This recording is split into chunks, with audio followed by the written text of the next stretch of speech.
right. So those of us who ordered a Haslab Cantina are now enjoying it to the full extent of the law, even when you have scum and villainy and criminals with death sentence running around. Kids are playing with the with characters with the death sentence. You ever think about that? All right. Well, aside from getting the awesome plastic that is the cantina, we got a box. We got a big box. Maybe not as big as some other boxes like the Falcon or the Ghost or the Razor Crest or even the Sail Barge, but it's still a significant box. But I'm looking at it, and there's kind of there's a few things, but two things in particular are kind of driving me crazy. I wanted to talk about those today. So, yeah, grab your box, grab your popcorn. Let's talk packaging action figures and closed boxes and how this can be maximized for the payoff of the long-term collector.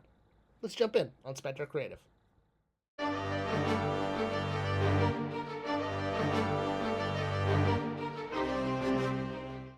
Hey guys, welcome back to Spector Creative. I'm your host, Scott Toy Guru Neitlich, and today we are talking about the Haslab Cantina, not the playset itself, but the box it came in.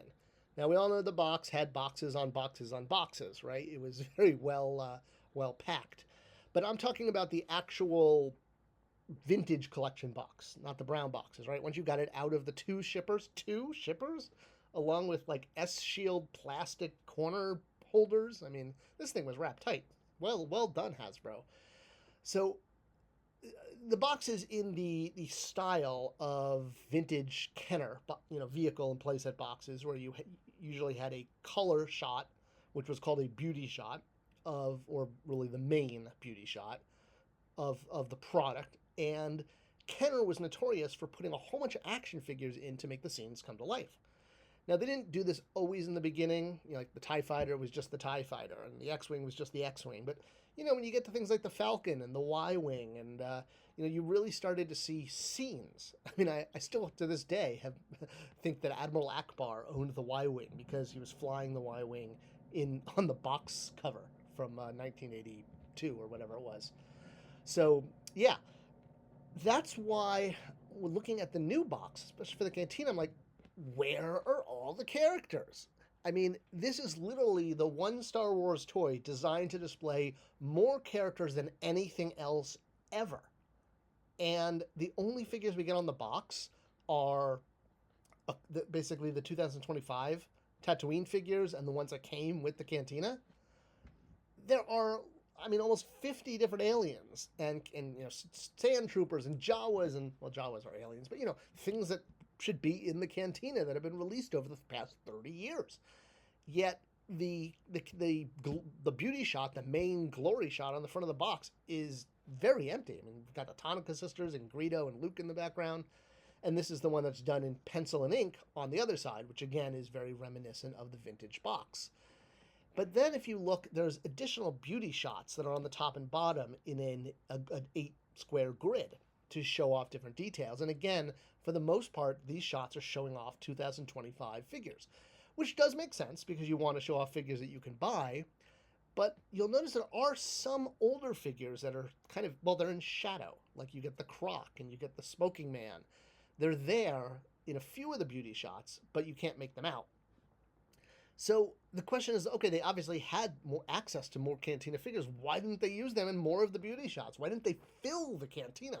Wouldn't that look awesome? Like the way the A-Wing back in the day had all those characters surrounding it, or the Falcon was brought to life with all of those sort of figure dioramas. I mean, heck, even the Tauntaun back in the day had like Luke, Han, and the Wampa on the box. So that's sort of question one: is why not make this box look even cooler by populating it all of the beauty shots with just a ridiculous number of Cantina aliens? The second question is, what were they thinking with the outside shot? So two of the beauty shots on the bottom in that 8 grid show shots of Mos Eisley.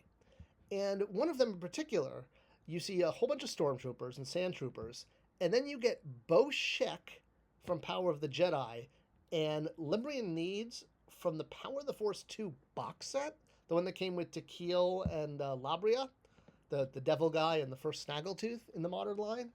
So this is weird because Well, there's a thing. Most of the Mos Eisley Denzians also appeared in the Cantina, right? Because they didn't have that many aliens on set in England. Most of what we think of the Cantina was done after the fact in Hollywood, in Los Angeles, with the Rick Baker masks that were designed by Ron Cobb. So the aliens that were on set in England, which were very few, they were in this shot here. So you had the two Snaggletooth and the two mouse bureaucrats and the two Jabba the Hutt, Mosep alien characters, accountants, etc., etc.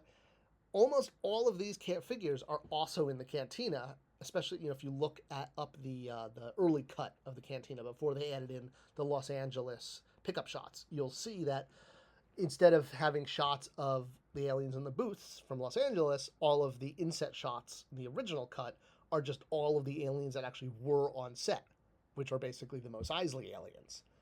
So what's interesting, though, is Boshek and Nebrian Leeds are two of the only, I guess, Mos Eisley characters. Boshek's not an alien, but Nebrian Leeds at least is, who's not seen outside the Cantina. He is meant to be a surprise and delight, right?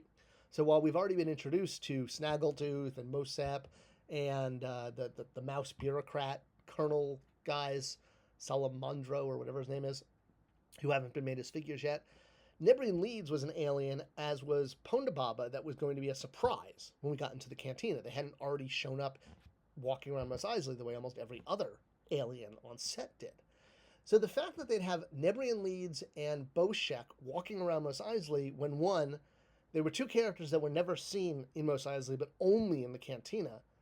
And then, why that version of Nebrian Leeds? I mean, the set comes with an updated version. And in fact, there was also another updated version on a single card in the original trilogy collection era. So why would they use a version that's like 3 figures old? Wrong colors, bad articulation, yet right there in the beauty shot. Puzzles me. I mean, the only thing I could think of is that they didn't want to put figures on the box that fans were going to have a hard time getting. I mean, I know obviously we'd have to turn to eBay and Amazon and aftermarket to get these Cantina aliens we've missed out on, but they are available in the secondary market. Some are a little expensive, but that's the only reason I could think why Hasbro didn't put them on the box, is because they didn't want fans going, oh, I want that one and that one and that one, and then to only find out, oh, they're not available. They're only on the secondary market. But who's buying the Haslab that's not aware of the secondary market? This is a toy for adult collectors. I think we know that. So I wish, because of that, because this was designed for people like you and me, not necessarily for kids, that they should have gone all out on the box and filled it with images of all of the Cantina aliens we've had for years. Yet not only did they not do that, but one shot has 2 random Cantina aliens that are in Mos Eisley, that aren't in Mos Eisley, that are only in the Cantina. So yeah, weird Nebrian Leeds and Boshek cameos there. What you gonna do? All right, what do you guys think of the box? Did it meet your expectations? Are you keeping the box? Are you tossing it? What are you doing with it? Is it going to be part of your collection? Let me know. Love to have that kind of conversation in the comments. And as always, thanks for sharing time with us. Thanks for sharing this video. It's the best way to support this channel. And I'll see you in the next one.